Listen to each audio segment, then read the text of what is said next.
Salut à tous, j'espère que tout le monde va bien. On se retrouve aujourd'hui pour la market update sur le BTC, le Forex et le Gold.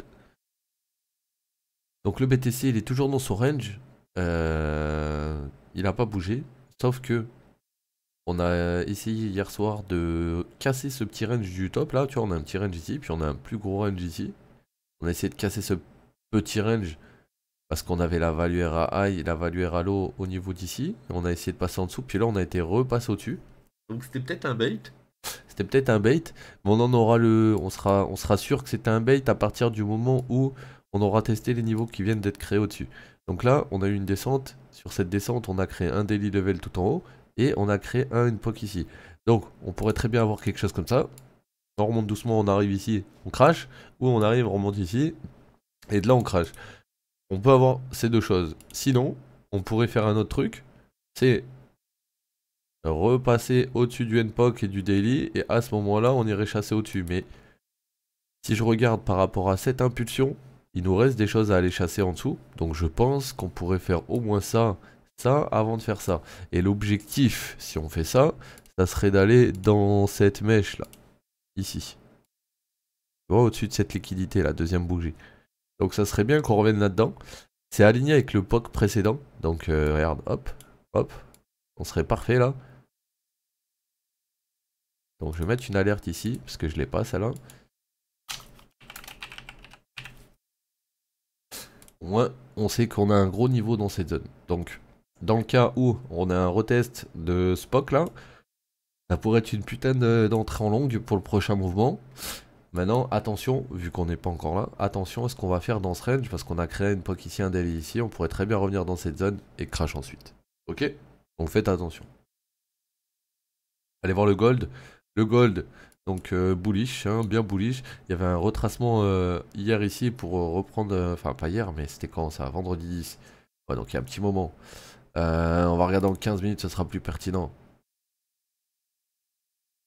21, donc ça c'était hier. Donc là, hier, on était sous cette résistance. On a cassé au-dessus, donc on a validé un boss ici. Là, on est dans cette nouvelle leg qui monte. Cette nouvelle leg qui monte, je peux valider mon bottom ici. Tac, tac, tac. Est-ce que je peux valider mon top? Toujours pas. Toujours pas, toujours pas. Faudra attendre qu'on reprenne l'IDM pour valider le top. Donc pour l'instant, on peut pas valider le top. En tout cas, j'ai une alerte juste au-dessus. Mon objectif, ça serait d'aller chercher le high, si possible. Comme ça, on va chercher les highs qui sont ici, là. Et derrière, on crash.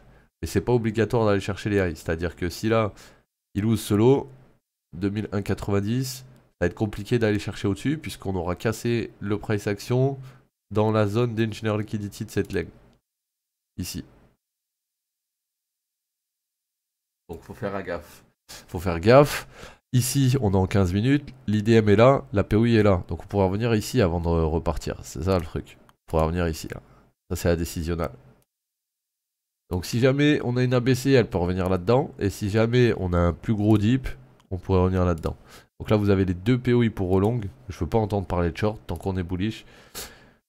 Voilà, hein. Choisissez votre POI, faites vos jeux les gars. En tout cas, vous en avez deux.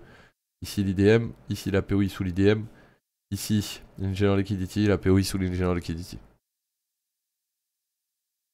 On va faire un tour sur l'euro USD. Alors, euro USD, on avait déjà hit la décisionnale, ok. On avait essayé de faire un move, on a fail, on a été plus bas. Donc, à partir de là, on a boss vers le bas. Ensuite, on est descendu. Ici, on est remonté, on a repris juste le high de 7ème balance et on est redescendu en dessous. Donc, du coup, là, on revalide potentiellement un boss. Ici, on a été rejeté dans la POI ultime, enfin extrême, tout en haut. Donc, on retrace aussi. Donc là, dans le délire, il faudrait attendre que ça casse. Dès que ça va casser, identifier l'IDM, la POI et potentiellement il y aura un play. Et bon, là, je suis pas intéressé tant qu'on n'hit pas 1,08 400 à peu près sur lui. Tant qu'on n'est pas 1,08 400, ça va pas m'intéresser du tout. Ok les gars? 1,08 400 à regarder de près aujourd'hui sur l'euro. Si on revient là-dedans et qu'il y a une réaction, ça pourrait être pas mal. GBP, il est toujours dans sa POI au-dessus de l'IDM. En dessous de l'IDM plutôt. Donc là l'IDM était là, on l'a pris ici dans un premier temps en SFP, on est remonté, on est redescendu, on est venu dans la POI et là dans la POI on essaie de remonter. Donc si on arrive à remonter on va target le high ici, si on n'arrive pas à remonter on va redescendre ici. Ok, pareil, même principe. Et on va finir le gold, on l'avait fait tout à l'heure. Donc le gold on l'a vu, l'euro on l'a vu, le USD on l'a vu. On a tout vu les gars. Donc les mecs, plutôt une journée où ça risque de corriger puisque quand je regarde mes charts, mes POI sont en dessous. Donc attention au dip qu'il peut y avoir, attention à vos POI. Et puis on verra ce qui s'est passé demain, hein. Ok? Allez les mecs, passez une bonne journée et moi je vous dis à demain. Ciao l'équipe.